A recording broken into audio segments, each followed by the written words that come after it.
Good morning, everyone, here from the Temple of Silence in Finland, and I'd like to welcome you into our work on behalf of the clarification of the excuse me, astral plane. And really, it's more than that because, most of humanity lives in a condition of what we might call kama manas, and it's not pure mind at all. So it's feeling toned thoughts is what Carl Jung called them, and we have a mixture together of thought and emotion, and that has to be somehow disentangled. Our entire public discourse seems to be expressing that kind of combination. So the pure kama and the pure manas are also desirable. It's a bit early here in the morning, so I'm, occasionally my voice is down here in the bottom of the barrel. Just forgive me for that. I'll do the best I can with it. Now we'll just have a little alignment. Then I'll sort of welcome you quickly, and then we'll get into our reading of Glamour, a World Problem. And really, of course, it is a tremendous problem when truth is sold so easily ignored just for the retention of personal power. The personal values are emerging like a great dweller on the threshold in front of the possibility of truth and a general purification and clarification of the astral plane. And that has to be dealt with. Well, the next 7 years will be very important in dealing with those matters. So let's just come together a little bit in the silence here.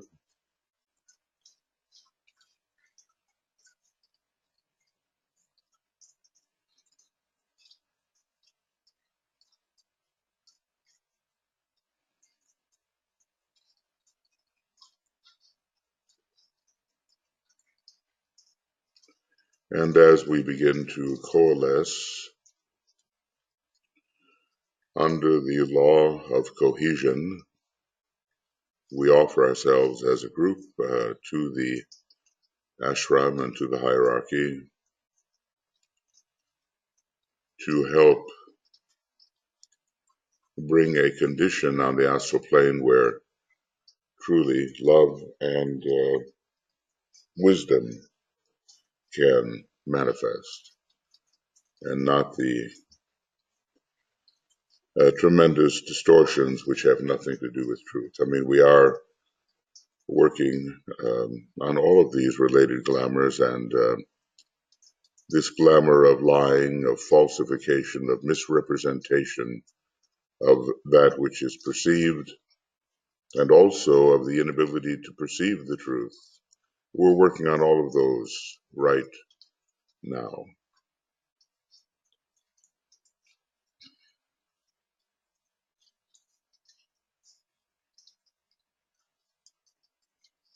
And so we offer ourselves in cooperation to the great ones, and we can be perhaps a little extension of the kind of work they do. Tremendous work is done from the cosmic astral plane by fifth ray monad masters who have taken the second path of magnetic work. If they didn't clean out our astral plane the way they do, of course, some of it is left to us naturally, but they have very powerful work to do from an exalted level of the cosmos that we can know nothing about, and they do their work. Those fifth ray monads and others who travel to that level, they work particularly on the clarification of the systemic astral plane. So I just want to welcome those of you who are here. You know, I can only do that once. And as you join later, well, okay, that's great. Alexandra, hi. Anne, Annette, Barbara, Catherine, Deborah, Diane, Gregory, Jean-Pierre, Joanne, John, Karen, Leslie, Marianne, Martha, Natnia, Olivia, Risto, Tiu, Vera, Winnie, Zenaidi, and backing us up here are Joe Waltz and Michael Stacy. And thank you. And others will join us as we go along, I know. So let's reading. As I say, it's so important that we have these books in our mind. The book, The Reappearance of the Christ, is being read through as we present in the Ask program. And increasingly, the book, The Destiny of the Nations, will be read through together um, as we work in the soul of nations and other emergency work on the planet. And here, as we do this glamour work, this wonderful little treatise is being read through so we can gather it in as much fullness as may be possible. So he says here, I have organized somewhat our idea. This is our 83rd program, so we're really, moving along here. And I would have liked tonight to be able to do the extension, an evening extension on the science of triangles, but it turns out that it's not going to be possible for me. So we will let you know when I can begin a weekly schedule on the science of triangles. Right now, it's not immediately possible. Excuse me, I take a little water every once in a while here just to get the frogs out. I have organized somewhat our ideas and outlined the plan under which we would approach this theme. Now take notes as you go along about subjects that may be of interest to you, because we'll have our sort of exchange, question and answer, your statements and so forth. He says, I gave you certain basic concepts and a skeleton outline of the subject as a whole. And today we begin our real discussion. Well, if all that before wasn't real, I don't know what was, but okay, as he says. As you know, it is not my intention to write a long and ponderous thesis on this subject. Ponderous, it has a negative meaning perhaps. It means heavy, or that upon which you must ponder at great length. The books will be compiled from the instructions offered to these groups of disciples. There were 1, 2, 3, 4 eventually, and the fifth group was gradually being formed. It only received 3 members before he discontinued that particular experiment with the disciples and reformed a new seed group of 24, a very important shambolic number. So the books which will be compiled from the instructions offered to these groups of disciples will not be heavy treatises, as are those on cosmic fire and white magic. As you may know, whether through writing or speaking, I've completed a lot of programs on cosmic fire, so basically worked through that book. And now there's progress on the white magic book. Presently, I'm working through the rules for magic on the astral plane, and I'm in that huge rule number 10. So I understand from Joe that you can go to Moria Federation Esoteric Education, and there you will find 31 programs that are pretty much rules for the astral plane. And just go to they're not all of 1 hour length. Most of them are 1 hour. Some of them are very long and some are short. So if you really want to study your way through white magic, I offer that to you. And also on the, I think it's the Makara website, there will be 50 programs that deal with the introduction to white magic and also to the rules for magic on the mental plane. So we've got 80 some programs so far, and probably there'll be double that amount by the time we finish. So you'll have a very extensive study, if you wish, of this, what he calls ponderous thesis. And let me tell you, although white magic is a relatively early book, written in the late 20s and maybe very early 30s, it is a weighty, weighty book that requires tremendous concentration. So anyway, what he's working with here, though, in the glamour books and the telepathy books, so forth, they will constitute a series of relatively short volumes. Not so with esoteric healing. That's a very, very big volume, 700 pages and something. But these books must therefore be packed with information and not discursive in style. So he deems this book, this little book on glamour, as packed with information and not, sort of rambling. It's very condensed.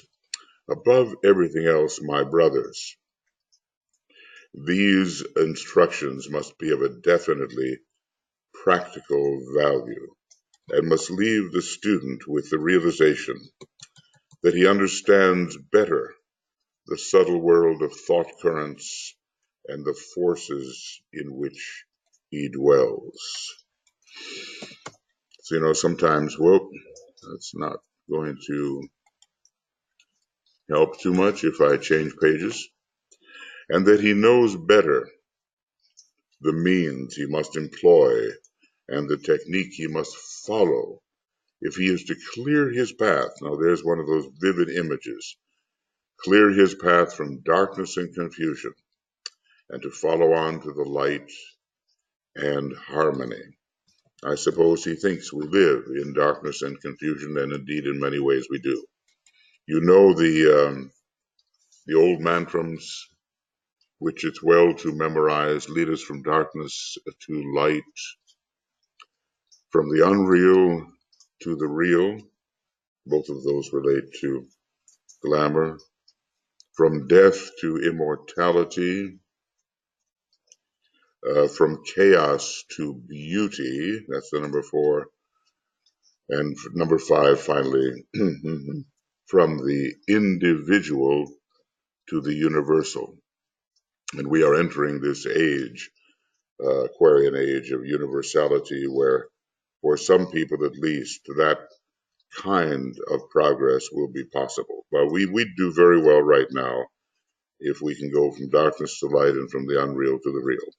Our study, he says, must be comparative also, and the reader must bear in mind that he will not be able to distinguish the truth or isolate that aspect of the teaching which is for him of paramount importance unless he applies that which is helpful and ascertains clearly whether he is the victim of illusion or of glamour, or perhaps, in many cases, of both.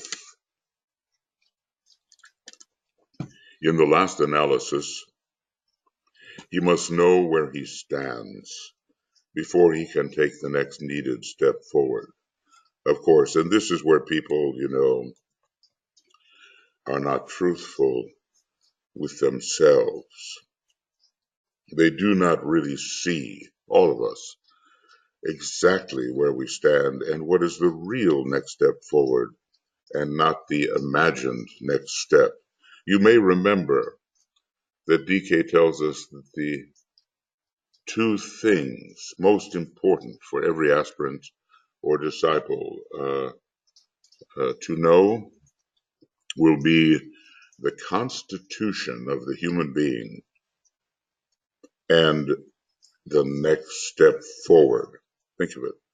The constitution of the human being, which there are so many who do not understand, and as a result, they misconceive the future of the human being and one's own particular next step forward, not exaggerated, but the real thing. The disciple is the victim, and let us hope the dissipator of both glamour and illusion. Oftentimes with illusion, the word is dispel, but you can use these words interchangeably to a degree. The disciple is the victim, and let us hope the dissipator of both glamour and illusion, and hence the complexity of his problem and the subtlety of his difficulties. How can he see? We might say, how can the disciple see that of which he is the deluded victim? But through our proper means of occult meditation, we are able to distance ourselves from our usual personality states to the degree that we can actually see what is going on in our system.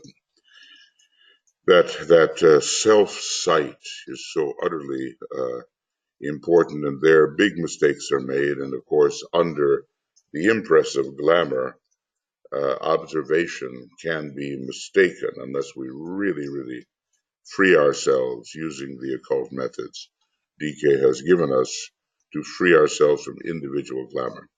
He must bear in mind also for his strengthening and cheer that every bit of glamour dissipated and every illusion recognized and overcome clears the way for those who follow after and makes easier the path of his fellow disciples. So look, it's obvious when we straighten out matters that need it in our own system, we are helping others who follow along. So this is not strictly individual work, but has its group implications.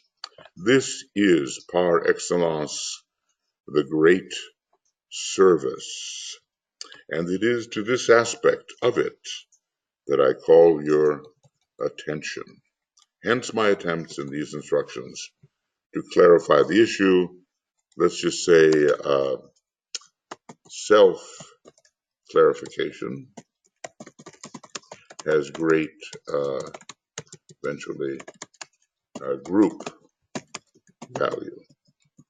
Now, pretty soon, I don't know if I can get as far as the rules of the road today. They are so wonderful, but they're coming up, and if we can govern our lives according to the rules of the road, which appear very simple but are hard to express, then we're really working in alliance with the hierarchy.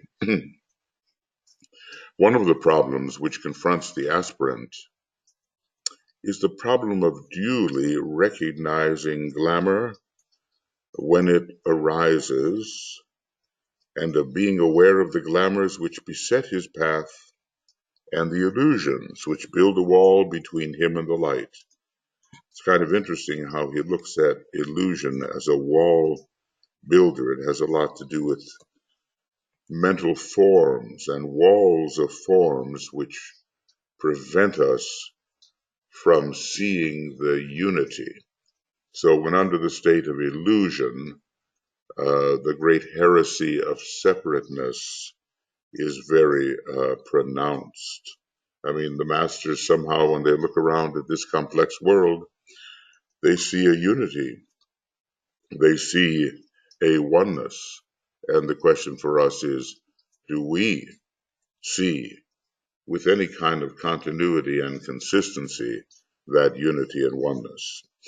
It is much that you have recognized that glamour and illusion exist. Even that, so many people are not aware of these factors whatsoever. The majority of people are unaware of their presence, and hence, naturally, they fall immediately victim to them. Many good people today see this not. And here's, this is quite a statement.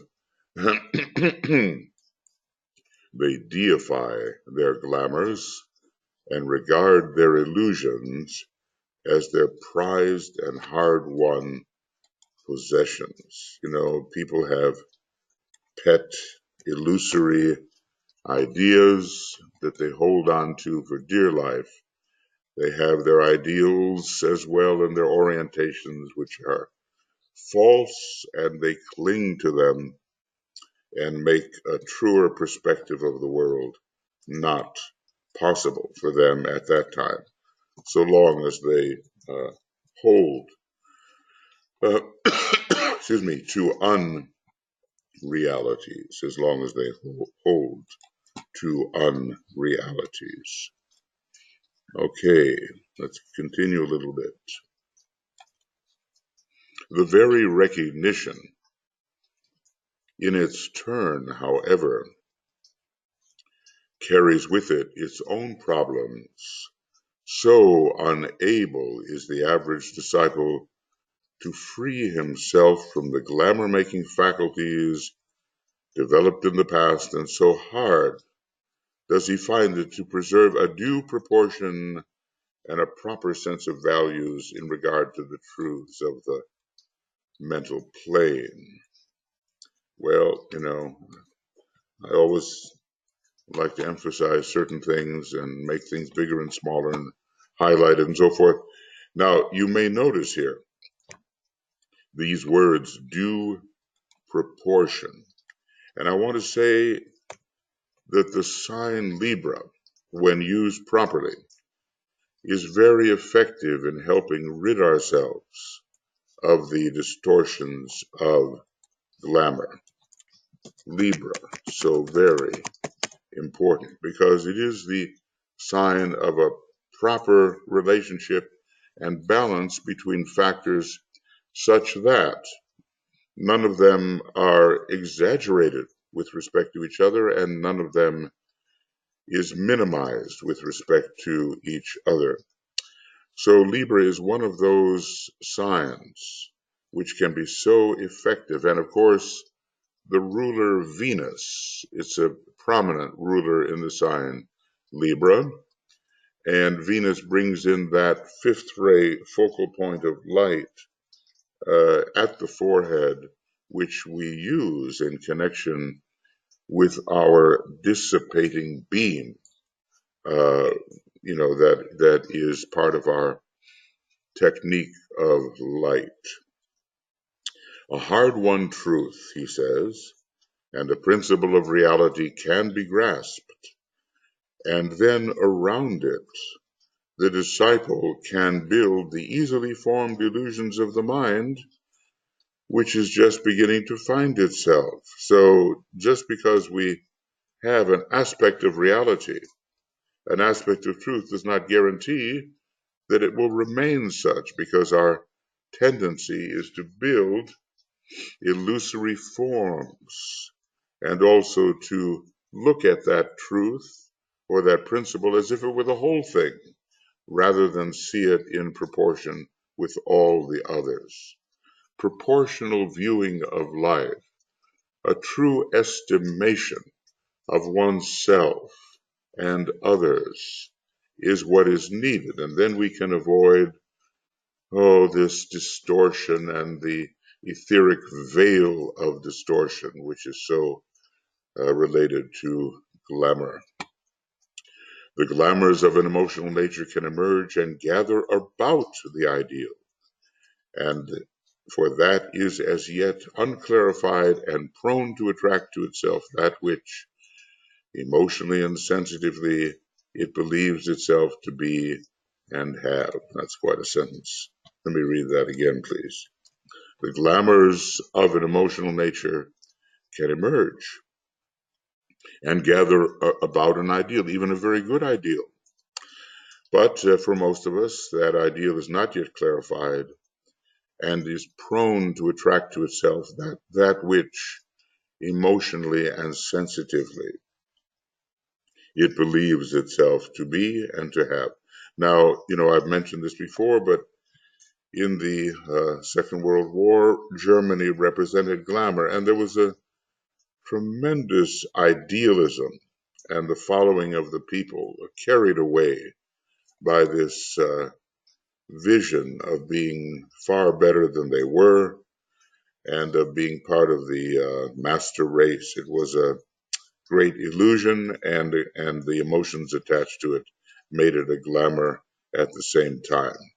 And yet it was avidly followed to the point of hysteria almost.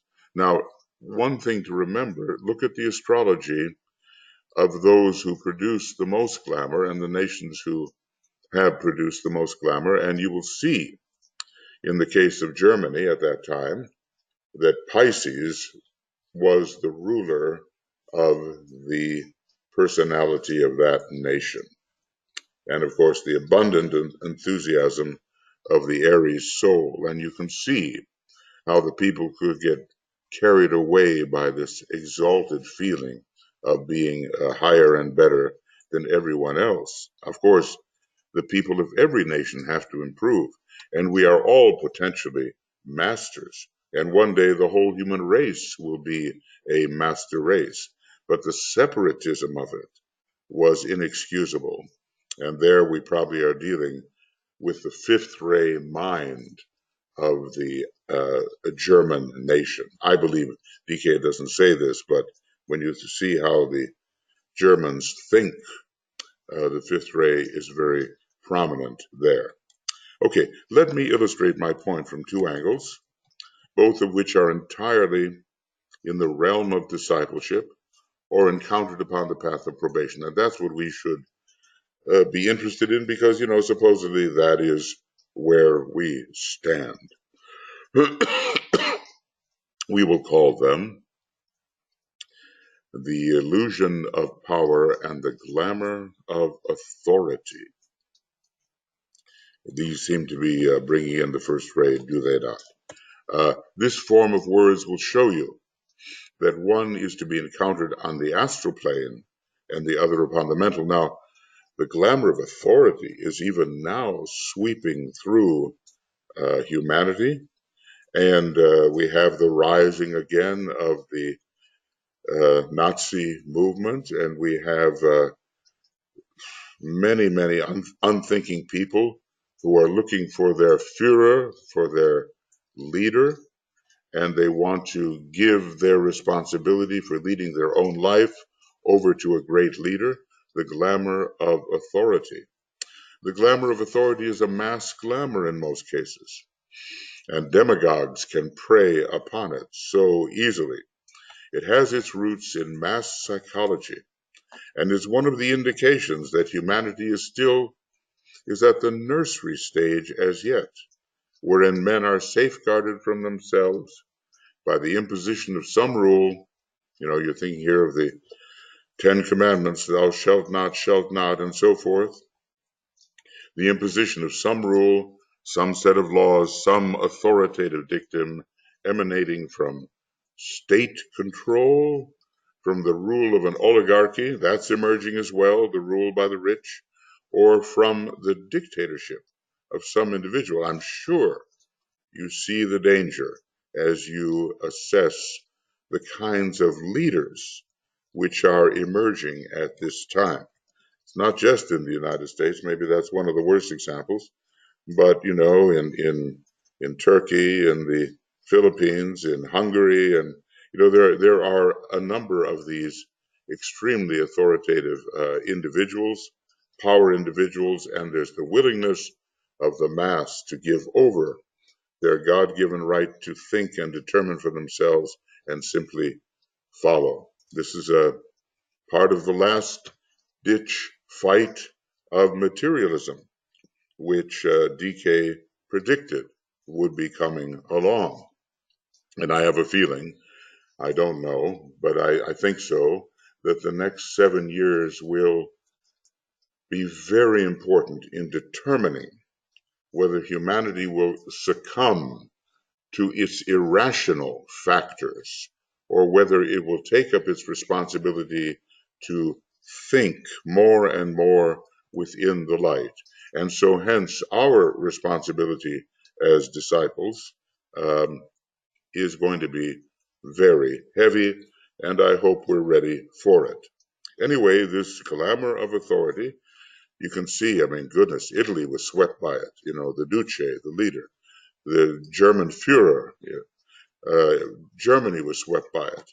It reduces mankind, as far as one can judge, to set forms and standardizes men's activities, regimenting their lives and work. Now, the one thing that DK really wanted to avoid, and look at, Uncle Joe Stalin, it was the same thing there. He says, avoid, what does he call it? No, the word is escaping me. I'm sorry. It has to do with standardizing everybody. And for some reason, this word is escaping me. Maybe somebody has that word, Joe or Michael. Just about had it. Anyway, it means the standardizing of all. What is that word? Uniformity, perhaps? Well, that's coming close. It's not that, and I always use this word, but that's the idea, of course, to make everybody the same. And it's ridiculous that I can't think of it. But anyway, maybe it will come back to me. Avoid the standardization. Let's see. He says that when people are regimented and they are all forced to be the same without the expression of their true nature, what's that called? Okay. Well, anyway, someone will think of it, and then we can put this as it belongs. But uniformity is part of it, of course. But it's a very powerful word, and I'm sure I'll kick myself when I realize what it is. But it just almost came again. It is imposed and ordered through catering to the fear complex, rampant in humanity at this time.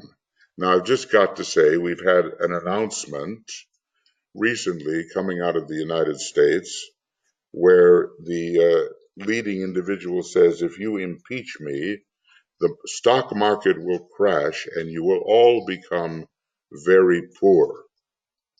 Okay, talk about catering to the fear complex. And this, people can be ruled by their fears, and all demagogues know this to be the case. So it is imposed and ordered through catering to the fear complex rampant in humanity at this time. And this fear is one of the most fruitful sources of glamour which we have.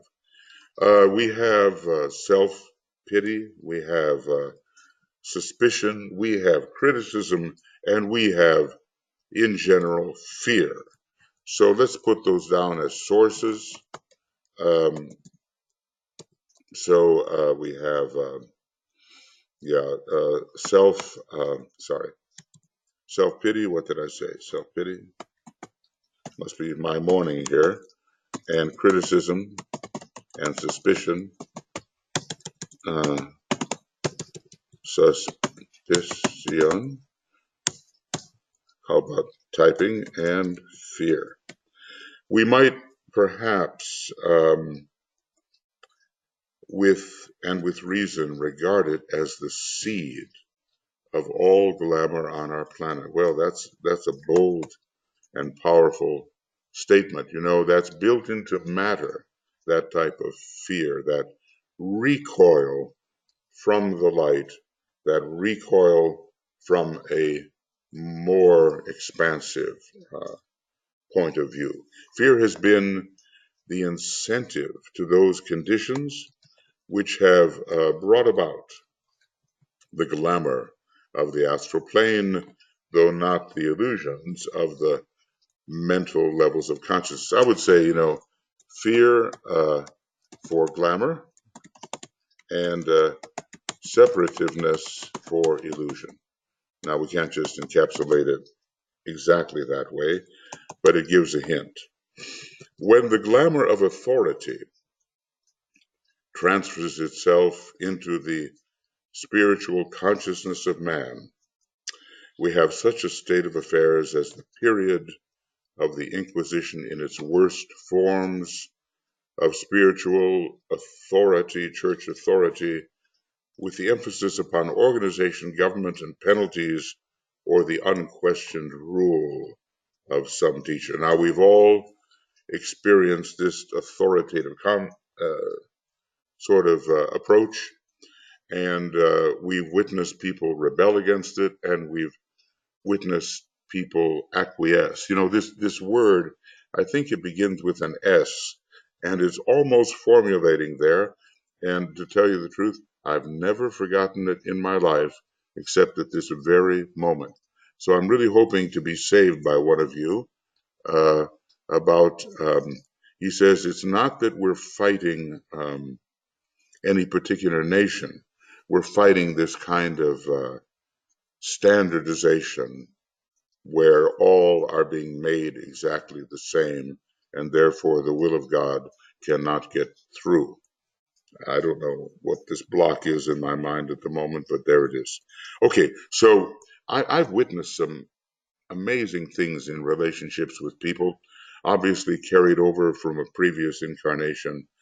I've witnessed in New Zealand, well, it's not that New Zealand is necessarily the place, it can be anywhere, a couple of people who were obviously related in a previous life, and one always took the superior uh, position in terms of spiritual knowledge and was always putting down the other person.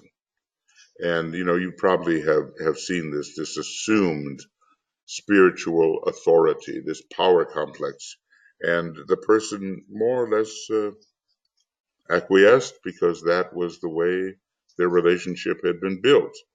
Well, the young people of today, and even the young people of the time that DK was writing a lot of the stuff, do not acquiesce in the same way. I was just reading, you know, who are the three types of people that we have to deal with? We have the reactionaries that are looking to the security of the past. We have a few intellectual mystics who are probably increasingly members of the new group of world servers and are looking for a much deeper type of consciousness. And then we have the mass of people somewhere in between, some closer to the intellectual mystics, some closer to those who are just looking backwards and want to restore the good old days. So where do we stand? Obviously, we hope to be part of that group of intellectual mystics, blending under Venus the mind and the heart. In its highest forms, we have the recognition of the right of the solar angel, of the solar ego to rule. Okay, now, but that, of course, is based upon real knowledge of what this solar angel is. I'm sure all of us would acquiesce if we felt a current of energy from what we deem to be the solar angel. We would acquiesce and say, at least it is right to try to cooperate, even if it becomes difficult.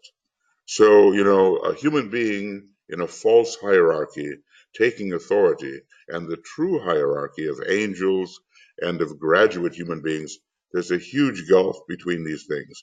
One has a built-in authority based on merit, and the other has simply assumed power and is controlling others.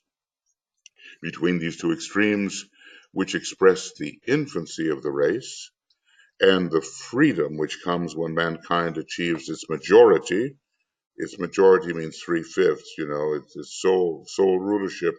The real majority of initiations is the third initiation. It's not that humanity is there yet, but the majority, you sometimes say, well, it's like 21 years old, you can vote, you can do all these things, and 35 is looked at as the point of maturity. But between these two extremes, which express the infancy of the race and the freedom which comes when mankind achieves its majority and the freedom of the soul, lie all the many types of intermediate reactions. Now, where do we stand? Hopefully, increasingly, students of our nature, hopefully, we are acquiescing, recognizing the solar angel, acquiescing to the solar angel, um, giving in to the soul of love, which is our truer nature, whatever the ray may be. In illustration of our point, and thus emphasizing the glamour aspect as it affects the disciple and the problems which he faces, what do we find? Okay, and this is about us. Hopefully we are disciples of some degree. A disciple is one who, well, DK has written endlessly about this, but is really developing a mental focus and can now control the astral body from the mind, which is illumined to a degree, and with a degree of consistency, not just now and then and how he feels like doing. Okay, the disciple has freed himself somewhat from the imposed control of an orthodox teaching and from the rule of a teacher. Now, DK is very careful not to assume that kind of authority that says, do what I say, do what I do, all that kind of thing. He doesn't do that. He presents the case and lets us decide. But what do we find here? If you are familiar with the Labors of Hercules, you will find Busiris, the false teacher, controlling every aspect of the behavior and thought even of the disciple. And there's a lot of Busiric teachers out there. They get that feeling of satisfaction when you acquiesce to what they say, whether what they say is valuable or not. It's them, it's their personality, and you have acquiesced. Okay. So reread that stuff about Busiris in the Labors of Hercules. It's very interesting. Eventually, Hercules chains his teacher to the altar and departs for wider understanding and knowledge. So we have somewhat, have we not, freed ourselves from the control of this teaching, orthodox teaching, and from the rule. Notice the word is rule, do as I say, of the teacher. He stands, as far as he can tell, free from such control. A lot of people, out of Blavatsky or DK or some teacher, they still have that tendency to submit themselves simply because the teacher said so and not thinking about it. Okay. Knowing, however, his essential weakness and the lure of the personality, he is on guard against himself. The inner mentor is always active to advise when he is trespassing into an area which may be dangerous. I'm sure we all have that experience inwardly when we are warned if we are getting near the boundary. Okay, he is on guard against himself and against the ancient rules of control, and learns steadily to stand on his own feet, to come to his own decisions, to distinguish truth for himself. Okay, well, this has to do with the independence of the growing disciple, and yet not the individualism which says, look, I'll go my own way regardless of what the group does. We're not talking about that. We're talking about a blend of self-reliance and group sensitivity at the same time. He learns to choose his way, but like all persons who have not taken some of the higher initiations, maybe the third and onward, he can in due time become enamored of his freedom. Now, this is so interesting. There was a disciple, I don't know, was she, I know her name, but I'm trying to remember, was it DAO or something like that? This was a seventh ray disciple. She was an artist. She had a first ray rebellious personality and a seventh ray soul. In DK's groups, the seventh ray souls, the third ray souls, the strictly sixth ray souls, they didn't do so well. First ray and second ray souls did much better, and most occult groups are formed right now of first and second ray types on the soul level, but this person fell victim to the glamour of the independent soul. Now, there really is no such thing, DK pointed out, and she reached a certain point where, she just didn't want to listen to the instructions which were given for the group way of proceeding, and, basically quit the group, or was advised that it was best for her not to continue. I can't quite remember, but I think she just didn't go on. He learns to choose his way, but like all persons who haven't taken the higher identificatory, if I can use such a big word, uh, initiations, he loves his freedom, and automatically then swings into the glamour of his ideal of freedom, an ideal which he has created. In other words, nobody's going to tell me anything. I decide everything for myself, and I'm an independent soul, as if there could ever be an independent soul. There may be individualistic, independent personalities, but the soul is automatically group conscious. He becomes the prisoner of freedom. Isn't that interesting? Right? And we see this working out. And oftentimes, I must say, among first-rate personalities, and maybe some first-rate types in general, this appears. He rejects all rule except that which he calls the rule of his own soul, forgetting that his contact with his soul is still intermittent, and so he's still very personal in how he's reacting. He demands the right to stand alone. You can recognize here first-rate glamours, can't you?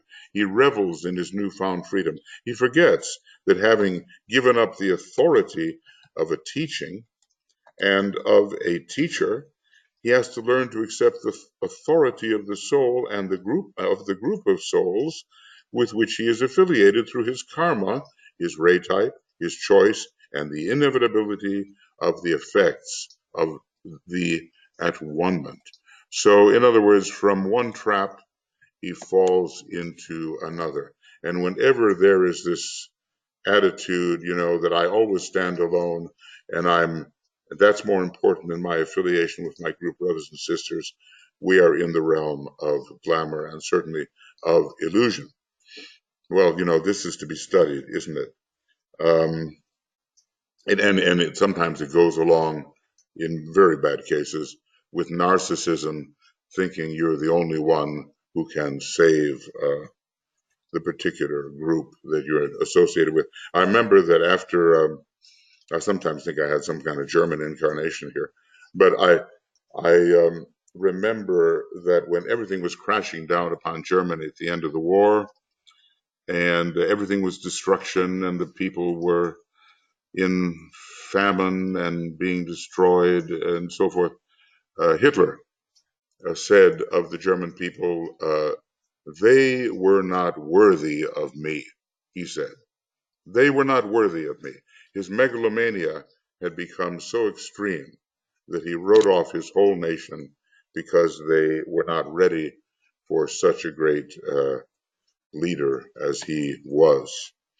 Okay, having relinquished the guidance of another person upon the path and having his eyes partially open, he now seeks to tread that path to the goal, forgetting, however, that he treads the path in unison with others, and that there are certain rules of the road that he must master. We're getting close now. Okay, so, he knows he travels not alone. In the rules of the road, he knows he travels not alone, is constantly repeated, and which he must master in unison with others.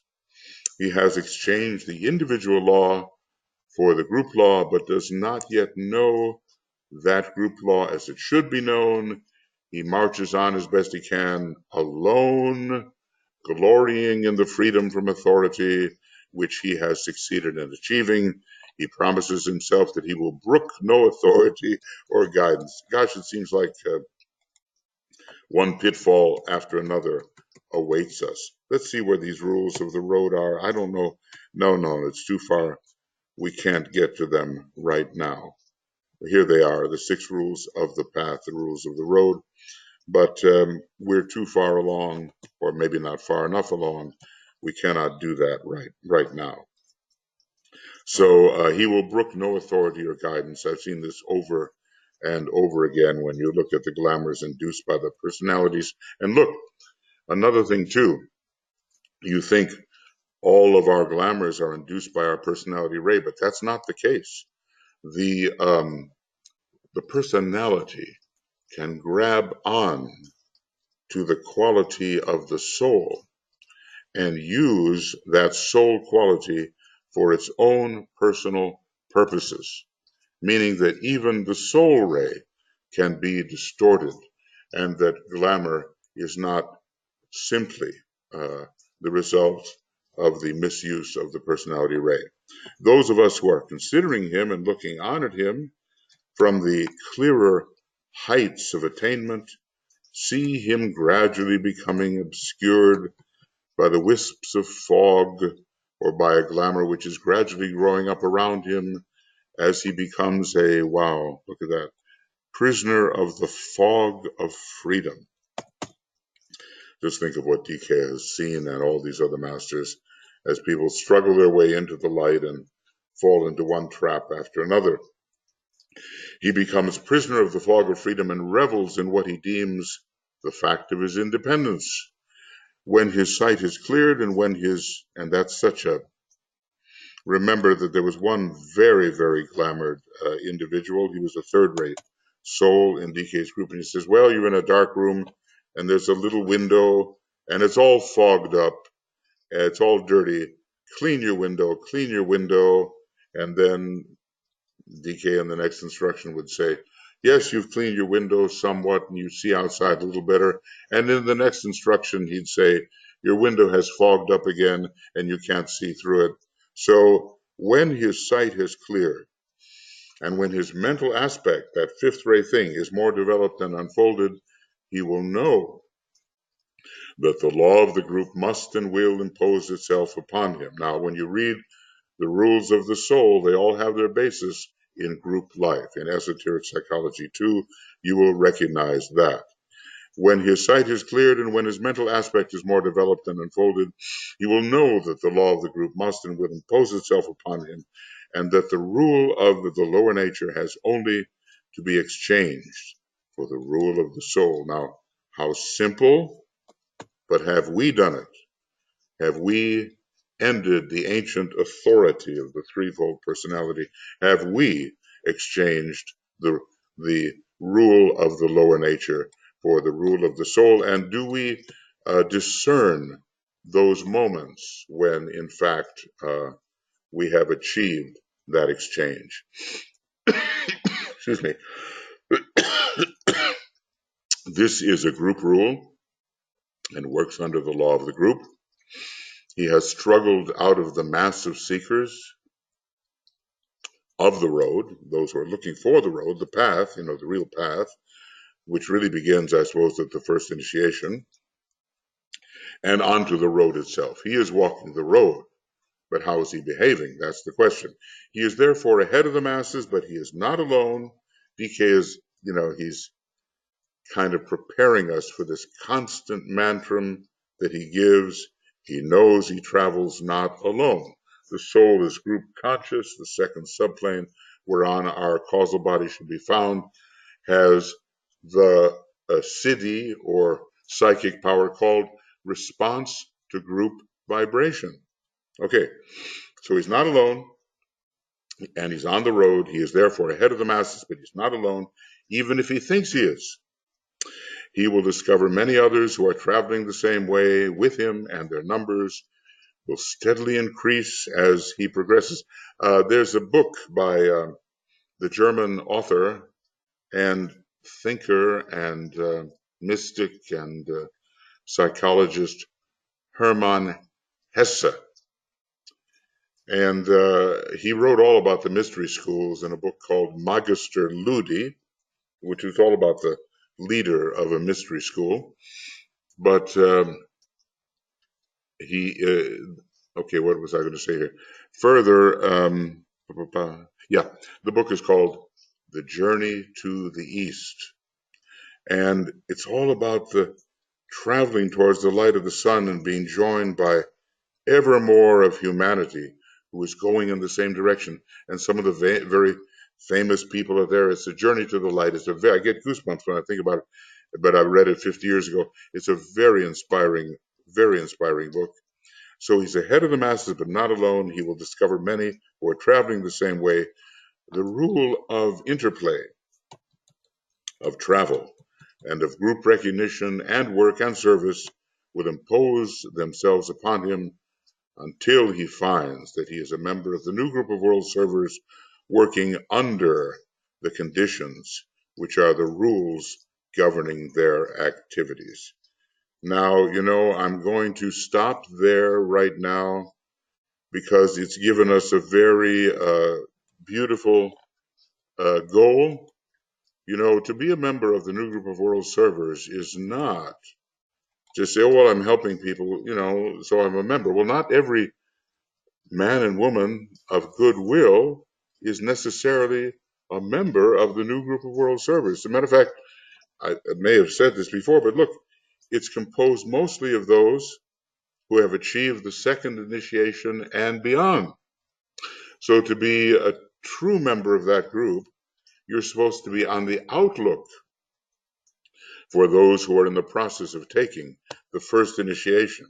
Or maybe they are showing signs of taking the second initiation, and you are to identify who they are and help them along. Well, that tells you that you have taken the second initiation. So there's membership in the new group in a casual way, and then there's that definite membership from those who have truly entered the stream at the second initiation. All right. Well, now in order to, I know I'm stopping in a strange place, but I just have to do it because I've talked long enough. This is page 47, and it was page 43, and no, page 48. And let me just go backwards here just a little bit. And I found that maybe this is the easiest way of doing it. And so that the next week when it comes up, I won't get lost, Oh, what is that word? It begins with an S. Someone has to help me out of this. It has to do with standardizing everybody. It's just on the tip of my tongue. But maybe I can, with profit, learn from this experience, because when it comes up again, I will never forget it. And hopefully the same for you. So this is the 24th. This is the end of our 83rd, and we've gone from 43 to 48. And we're going to start number 84, an important number, 7 times 12, academic readings, and it will be, let's see, on the 31st of August, we will continue somehow reading number 24, and we're at page 48, and we will go on how best we can. All right. Okay, friends, that was a long reading. But really important stuff, because it tells us that fine line. We walk the path in balance. We take the noble middle path. Right now, we're taking the path of soul. We cannot yet submit ourselves to the entire path of spirit, guided by the monad, increasingly after the third initiation, nor can we fall back into individualism and self-admiration and all kinds of personality focus. Take your eyes off your little personal self, he tells us. We can't fall back there. We're treading the noble middle path of non-distortion. All right, so now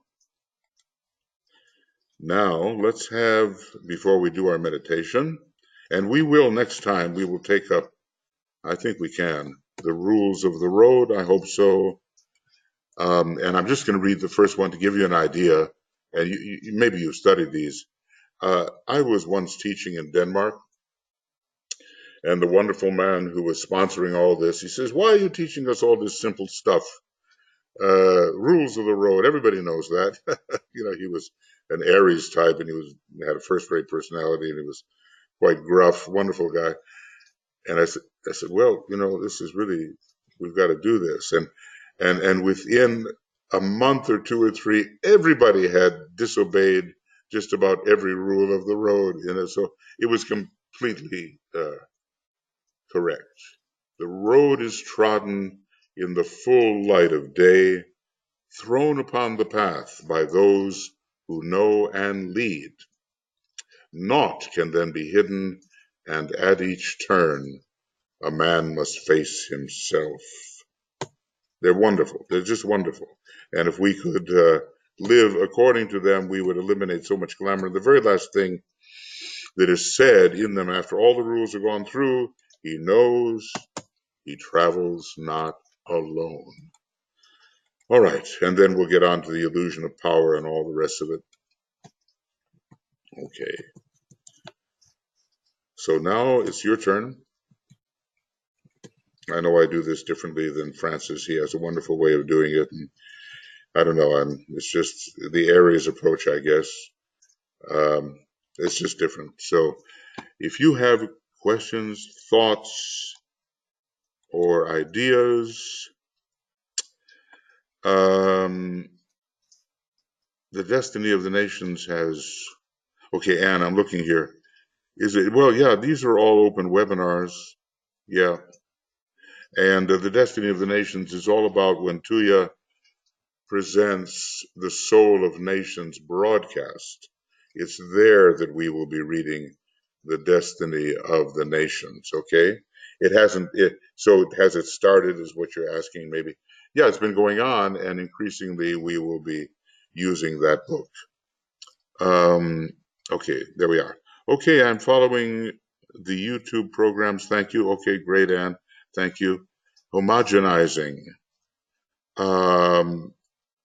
That's an interesting word. It means, in a way, to make all things the same. When you use it in milk, you break up all of the particles, and you have a much smoother type of liquid to drink. And I oftentimes use the word homogeneous, homogenizing. And what it means to me is to turn the multiple perceptions of distinctness in this world of Maya into the perception that everything is the same. I call this by another name, I call it by the name infuception. It's like perception, but it's perception of that homogeneous, identical in every place thing that pervades all apparent differences. And that's why I use the word homogenizing, homogeneous, what was the other one? All those words. It means sameness. Now, a master who functions under the rule of isolated unity has isolated in his consciousness the unity which pervades all things. So he is a master of what I call infuception. Infuception.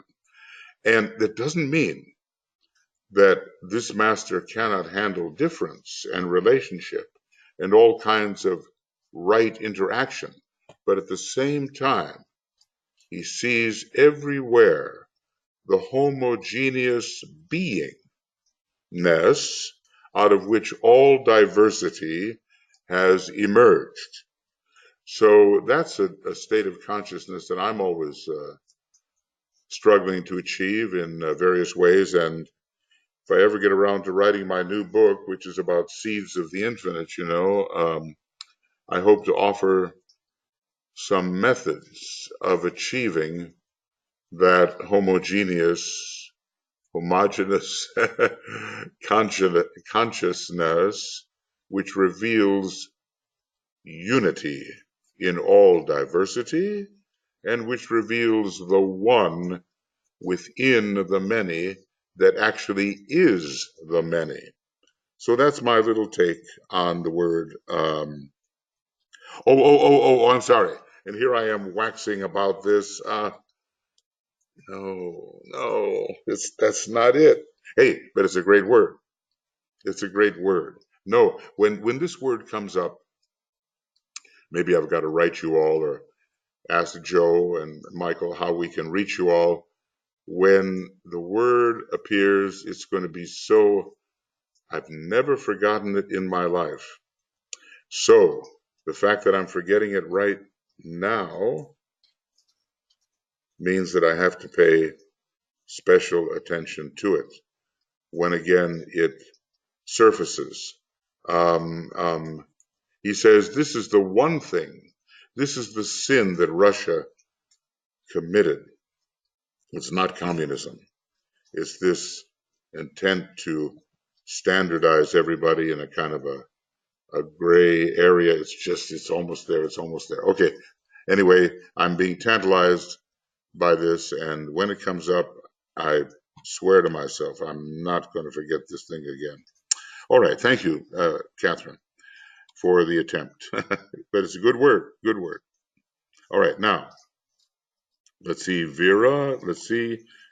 There, you can speak. Go ahead, Vera. Yeah. Whoa. Yeah. Michael, before the incarnation, so soul, we have the soul ray is the same, but then the mental, astral, physical body can be on different rays.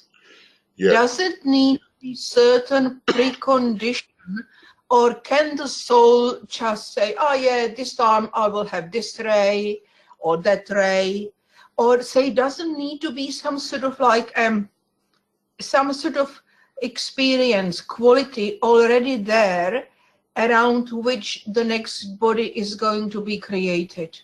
Or can it be really like a smorgasbord choose? No, it's all very calculated based upon the perception of need. So right in the beginning of Letters on Occult Meditation, now I don't know if I can find the exact place, but it's fascinating because he deals exactly with your question.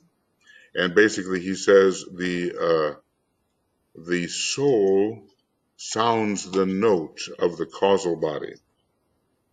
And according to the fullness or lack of fullness of the note, so particularly the personality ray of the next life is chosen. So let's see, Letters on Occult Meditation, and it's in the early sounds, note, fullness. I say sounds, fullness, no, 2 L's. Maybe that's not the word. Sounds, note, soul. Let's see. All right. This is a little bit, this is a little too late. No, this is a wonderful section about sound, but it's not the one I'm looking for. Let's say 5th ray personality, because he says that's so often the case with people that they need that 5th ray, the cord of the ego. What page are we on? I mean the adaptation of the personality or lower self, the ego, the dominating the personality by the ray of the ego. Well, anyway, if we read this, we will find that here's the next one. Okay, now I come down here during the 5th period. No, that maybe. Okay, becomes a higher self, not the personality. 5th period, and okay, I'm not going to find it right now. I don't think I can use the group's time to find it, but just read. It's on assigning meditation. So let me just try Yes. one more thing. Personality, soul, fifth ray, and let's see if we can get that. Or is that the one? No, I think that's the one we looked at before. So that's not it. But anyway, let me explain it. Yeah. That the causal body has to be filled out. Yeah. And the condition of most of us, because we're not standing immediately before the fourth initiation, is that it's not filled out. Now you've got this supervising solar angel, which is blending with our own monadically projected consciousness. So two Yeah. types of consciousness are there in the same dynamic. And more as we go along, specific needs are determined to fill out the causal body. So there's a sounding of a note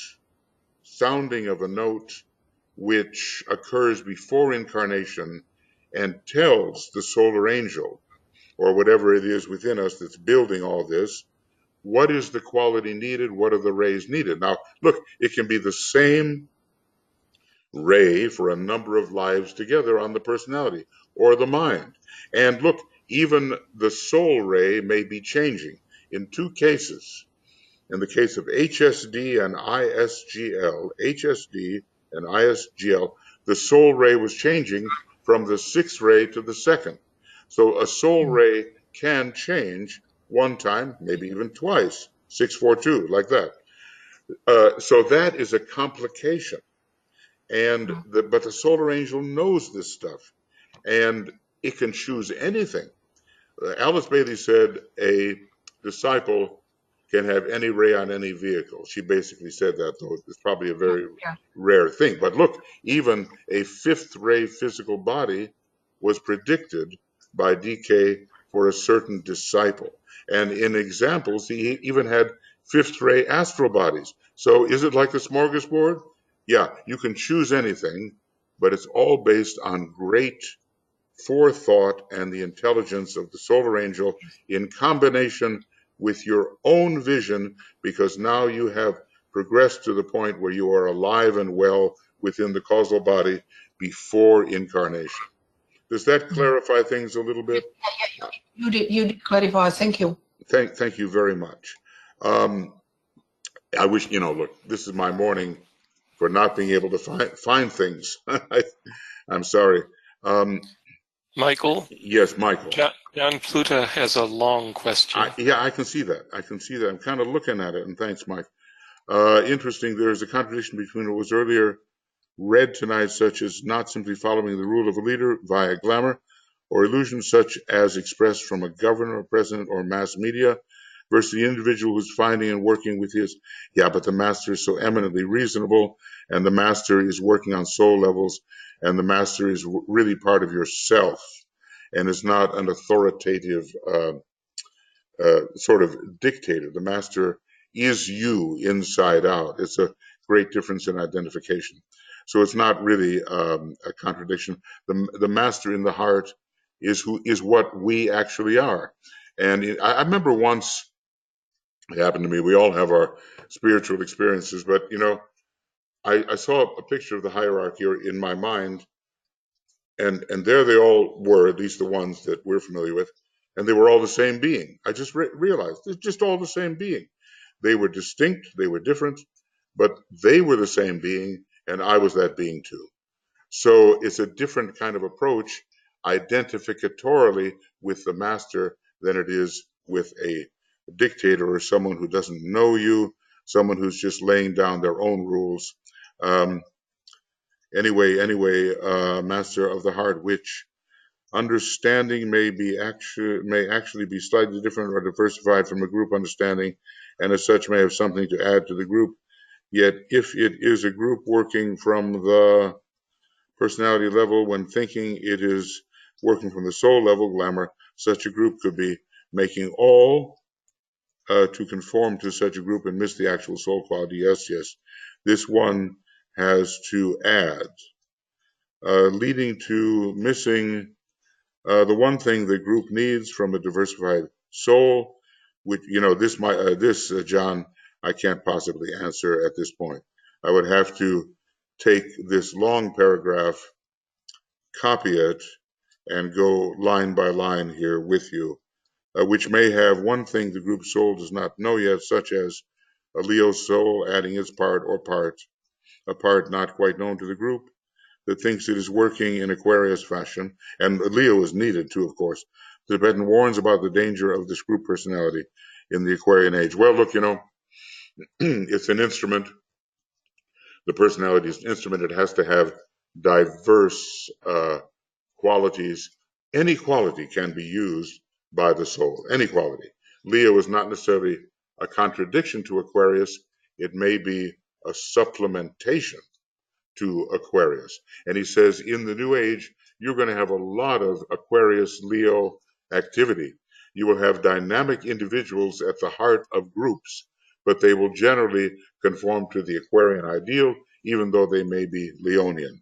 So, from what I can gather from this, and it is a long paragraph, John, and I'm trying to, deal with it, but I'll have to write you. I think I'll have to write you. And I hope this is everything. No, wait a second. There. I'm going to copy it somewhere else where I can just have it, and write to you, because it's too much to deal with here with the group. All right, there we go. So, but let's just say any quality can be used. And there are no such things as contradictory qualities. There is only contradictory use of qualities, some used for the personality and some may be used for the soul. For instance, we are heading into an era when Leo is a big issue. It's the most human of all signs. And he says, heights of noted service can be found in Leo. So the question is, do we have this personal use of the Leo energy, I am? Do we have the soul use, I am that? Or do we have the monadic spirit use, I am that I am? Quality is neutral, but it can be used positively or negatively according to our personality or soul orientation. So let's just say whatever you bring to the group, whatever anyone brings to the group, if they have the group consciousness burgeoning in their mind, in their awareness, it can be used. And when we conform to what a master says, we are doing so because we recognize intuitively the correctness of it. We're not being dictated to. And that's a big difference. Notice Master DK, he's never dictating. It's an approach of a second-ray master. Maybe a first-ray master will be different, but we're working under a second-ray master. Those are, John, only, excuse me, the few things that I can say at the moment, but I would have to take up your whole paragraph, which there's not time for me to do right now. Okay, going on. Let's see, I think we're getting close, Antoinette. Stereotype and systematize, no. Boy, this is going to be a big lesson for the group and an even bigger lesson for me. It's so on the tip of my tongue that I should just be able to say it, and I can't. Oh, God, what is that word? It must be that something in me is holding back the recognition of the word, because it's so important that when I get it again, it will be so impressive that I will not possibly forget it. Anyway, thanks for all your help in the attempt to find this word. Okay, I'll do my best, and then I'll give it to Joe or myself or someone, and I'll just send it to you. And everybody who was a attendee to this webinar. All right, now friends, let's see.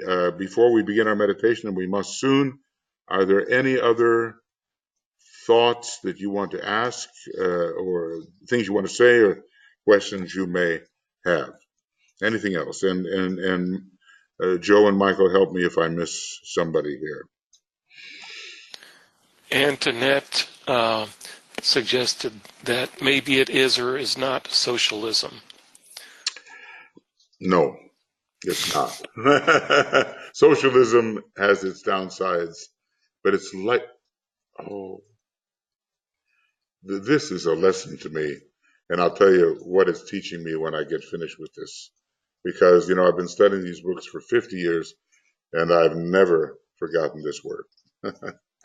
Anyway, socialism, maybe it's not communism, it's not socialism, it's some kind of regimentation of thought and action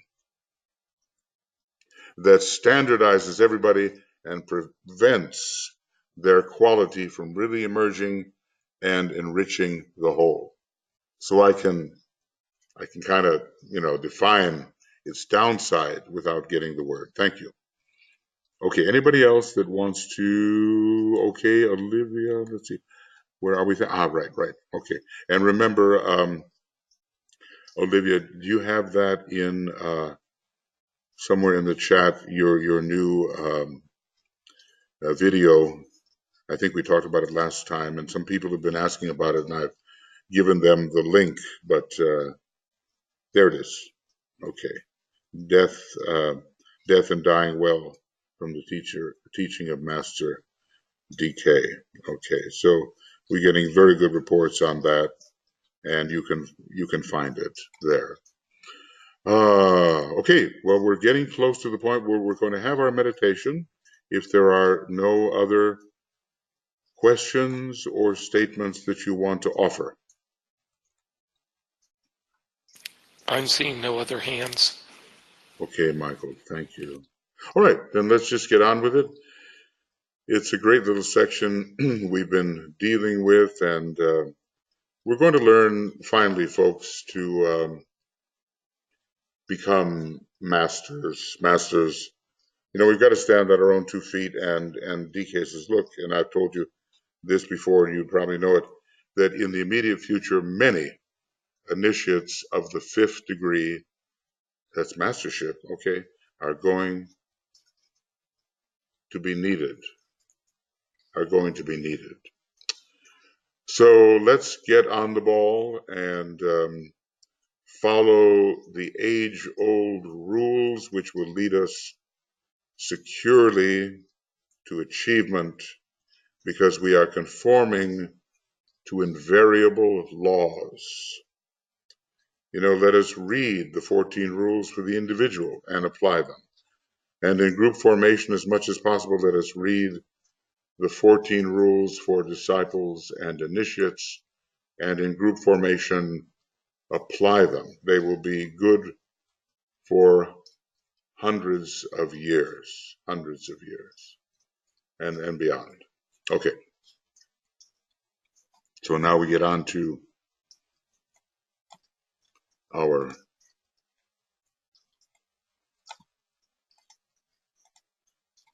okay, good.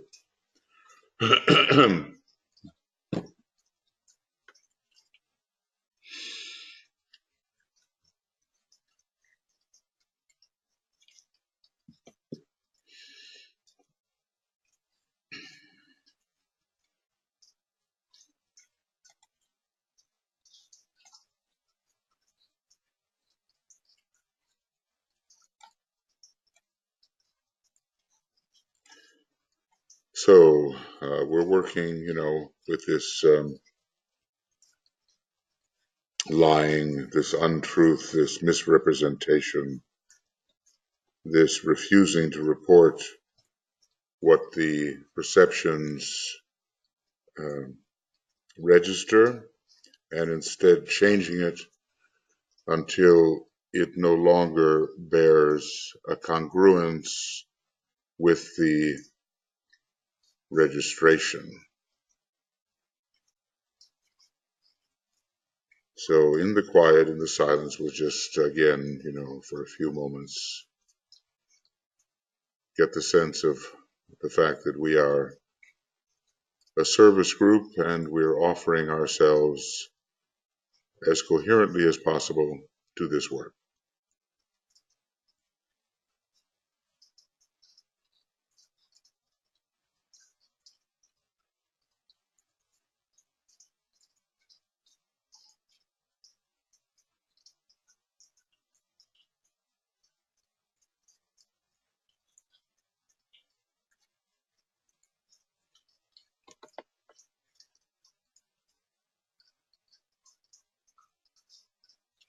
And you can feel, there's a gathering of the energies of the group, no matter where we may be located, in time and space and geographically.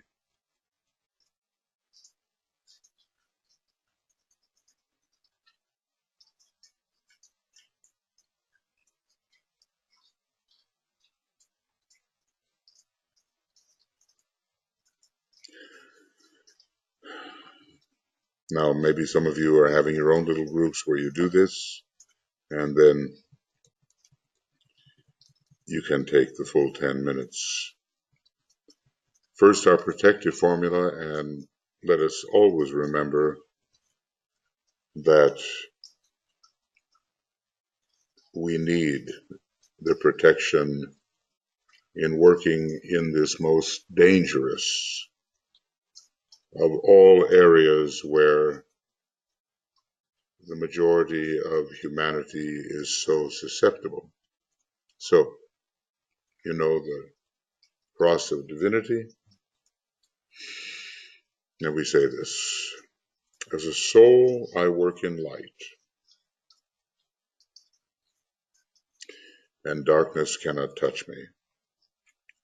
I take my stand within the light.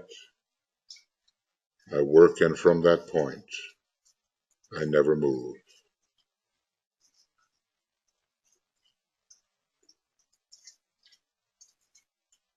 And that cross of light appears before us, and in a way appears as a protection for the entire group.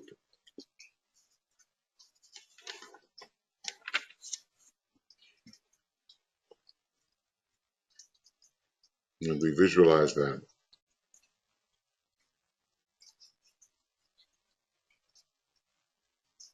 And we do not depart from the light, whatever temptations may be there on the astral plane. Now, in the preparatory stages, we make of three lights one light. There is the light of matter, etheric, physical, but really the whole personality is matter, really, but etheric, physical, and the light of the reasoning mind.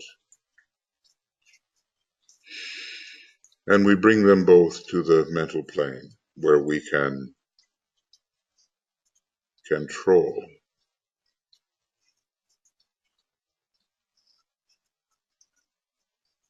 Two lights are one, the vital light of matter and the light of our reasoning, clarifying mind. We visualize that.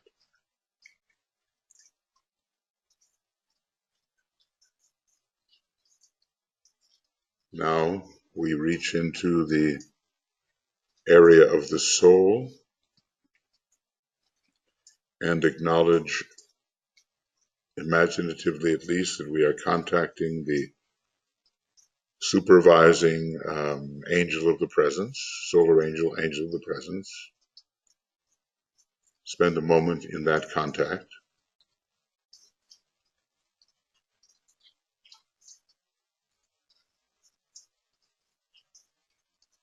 It's a real being,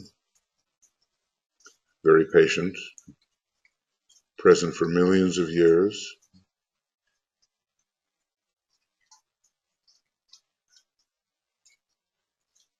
and bring down that light we contact when we contact the soul, bring it down onto the lower mental plane,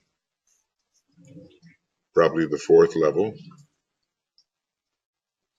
and merge it with the other two lights. Three lights now merge into one, the fusion of the two lesser lights with soul light. We spend a moment visualizing that.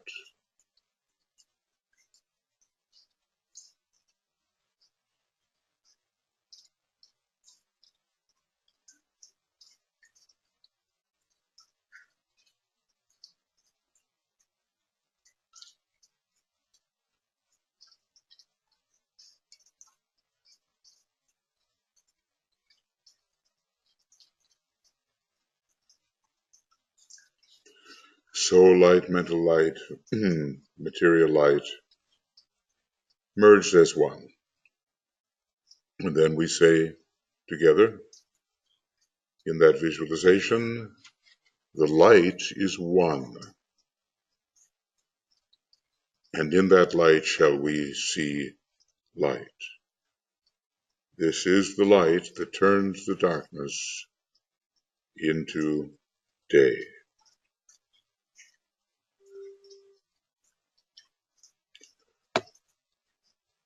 Oh.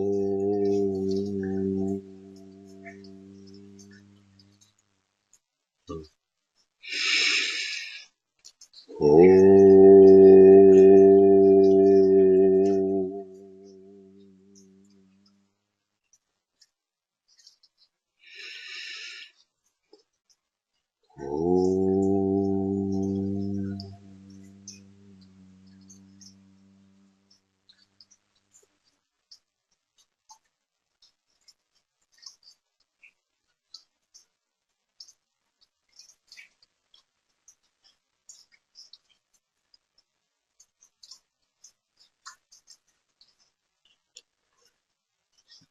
Then the formula. And as we use this formula, we visualize a great searchlight being turned on, and that light, that beam, which both discovers and destroys, is turned upon the astral plane as we visualize it.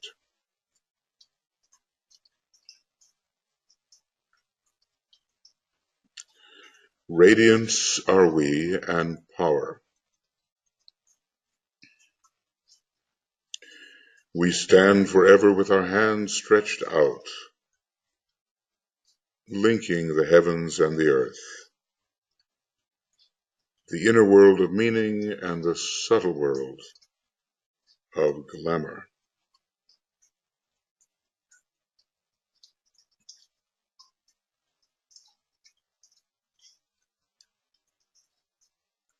We reach into the light and bring it down to meet the need.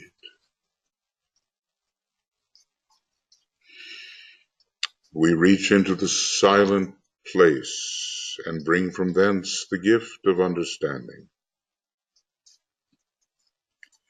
Thus with the light we work and turn the darkness into day.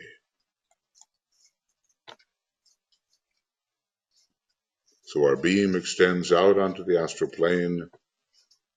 It reveals where the glamours are to be found, and it is powerful as we use it in the dissipation of that glamour. We will strengthen that beam now with the spiritual will from the monad, from Atma, from the soul itself.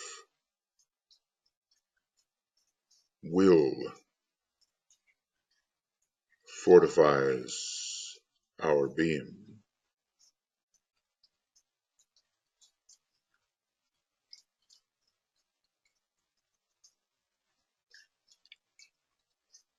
Which we imagine, spiritual will fortifying our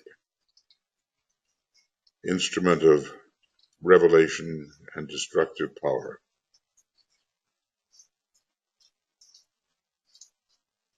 With power upon its beam, the light is focused on the goal. And that goal in our meditation today is all about truth and falsehood. It's about the tendency to think falsely, speak falsely against the truth. The problem is even perceiving the truth for some, and a further problem, once the truth is perceived, will one speak it or will one misrepresent it?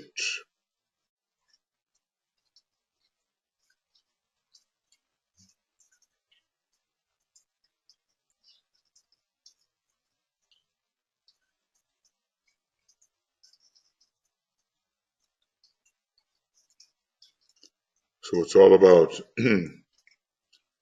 the tendency these days to live in a post-truth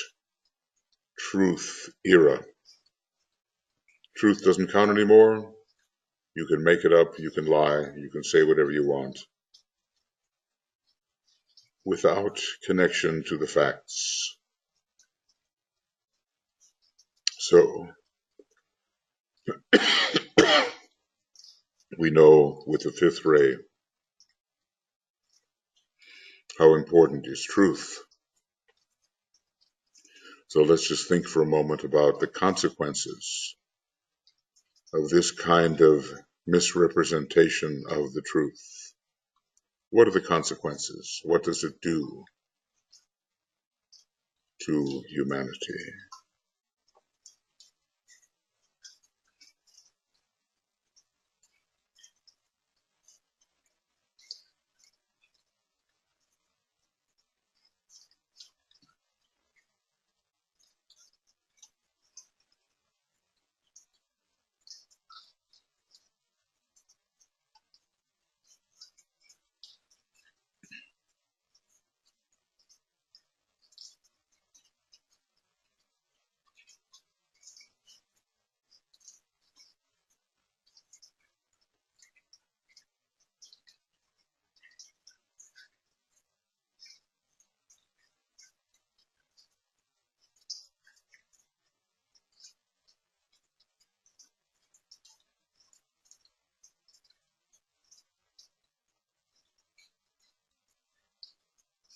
And I think we can pretty well say that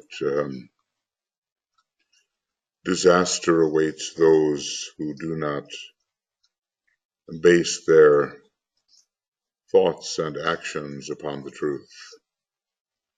It's like having a false map.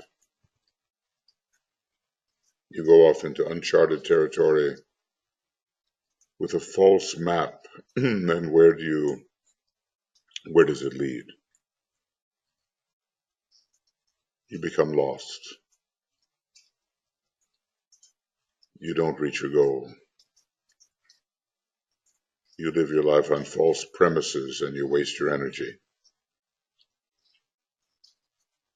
If there were a trip to the moon or some other planet, it would be like having false mathematical figures on which to base the trajectory, the travel of your rocket. You'd never get there.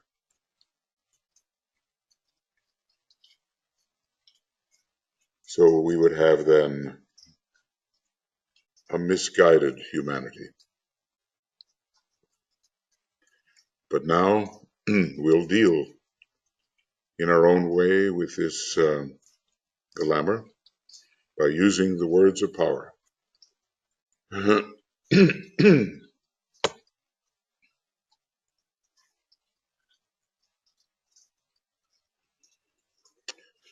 The power of our united light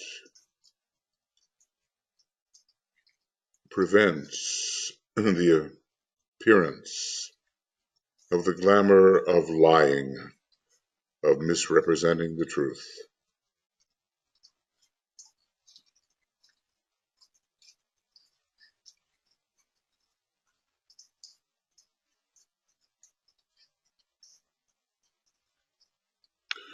The power of our united light negates the quality of the glamour of lying from affecting humanity.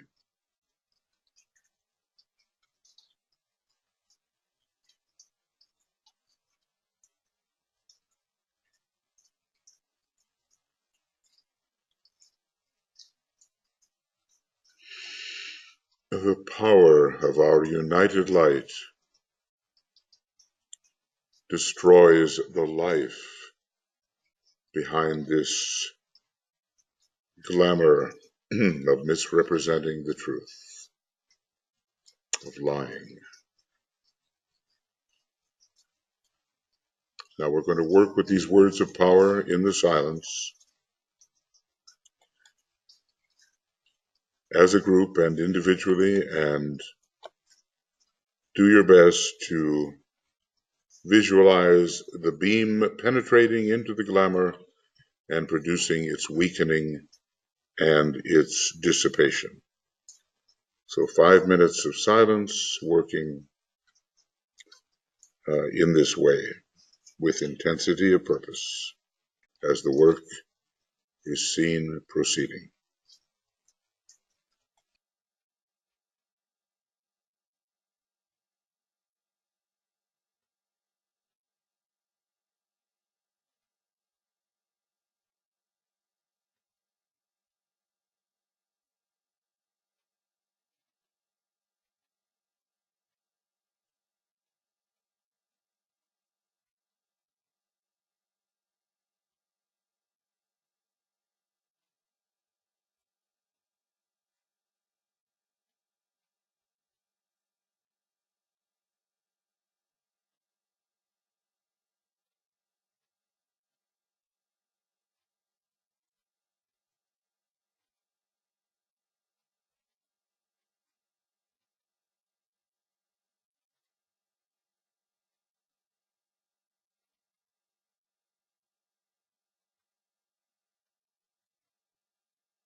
And I think that when the glamour of manipulating perceptions so that they misrepresent the truth is overcome, then humanity can make real progress together, because there will be solutions formed on the basis of reality and not on the basis of false notions. So let's begin by simply attempting to see clearly and to think the truth, and then follows that act of daring called speaking the truth. The first ray gets involved. DK calls it truth through absolute fearlessness. This is a virtue of the first ray, because there is no fear, and usually it is some kind of fear which is preventing not only the telling of the truth, but the thinking of the truth. You don't want to see how things are, really. But with that fearlessness of the first ray, it is possible to base our interactions on truth. So we withdraw our beam into the triple light as one. We close it down. We're back on the plane of the kind of thought we can control, and we'll reawaken the beam when we have more work, and when you're doing your own individual glamour work, which it's very much like this, only it has to do with your own liabilities and exaggerations and distortions and so forth. You can turn on that beam again. It'll be an individual beam. So let's acknowledge, act as if we have accomplished a little something for the clarification of the astral plane, and for the elevation of desire, and for the non-distortion of the truth. And we'll sound the Om together 3 times. Descending from the mental through the emotional to the physical plane.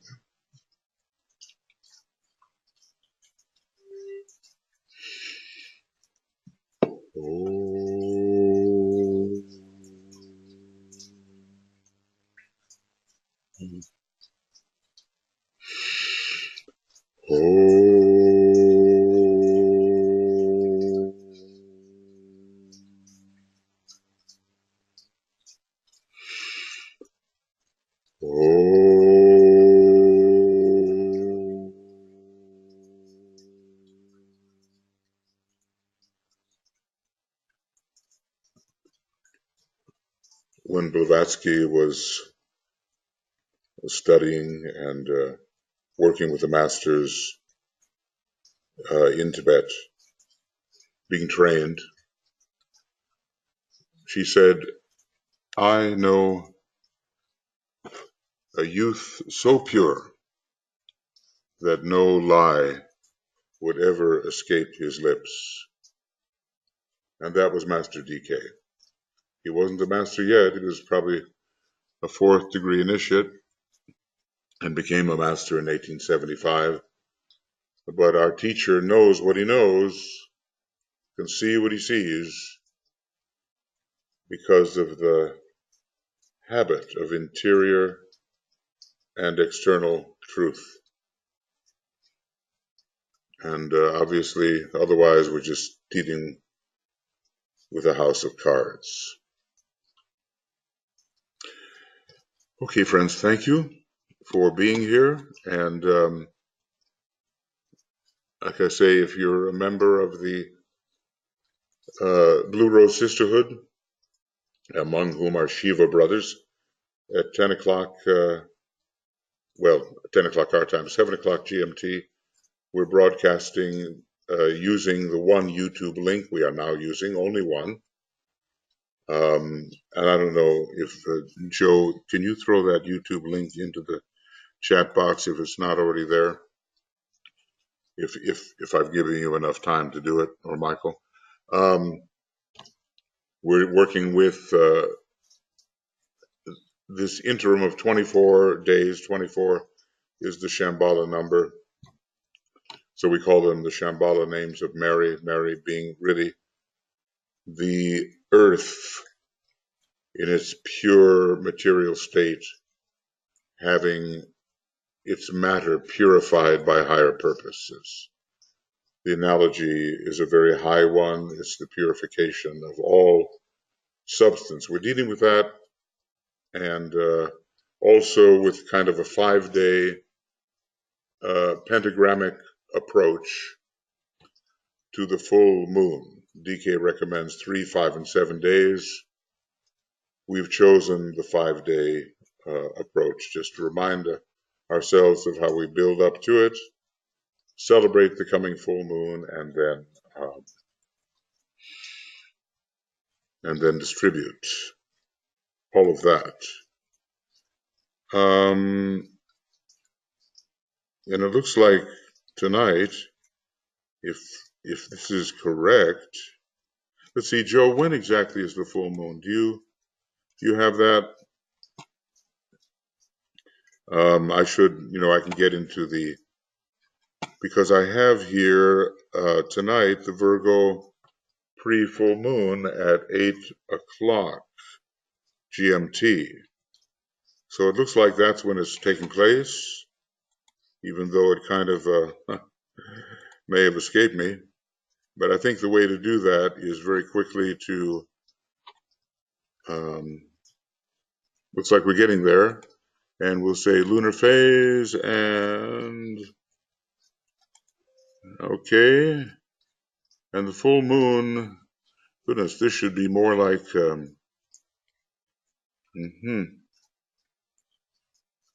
right. This maybe should be the night before, but maybe I agreed to do it on the 24th. Okay, well, if it says the 24th, I'll do it on the 24th. Probably the night before on the 25th would have been a better time for me to do it, but since it's all gone out, I'll do it tonight, and the moon is in Aquarius.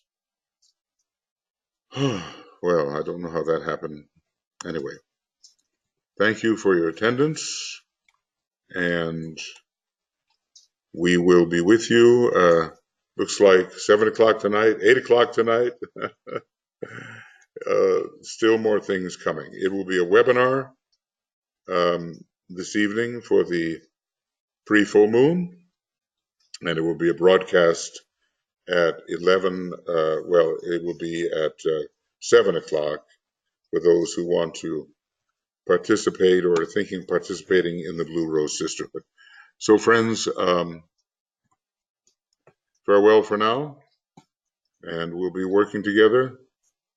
All the best, and we'll make this available as soon as we possibly can, the video of this, and I'm not sure again exactly where it goes.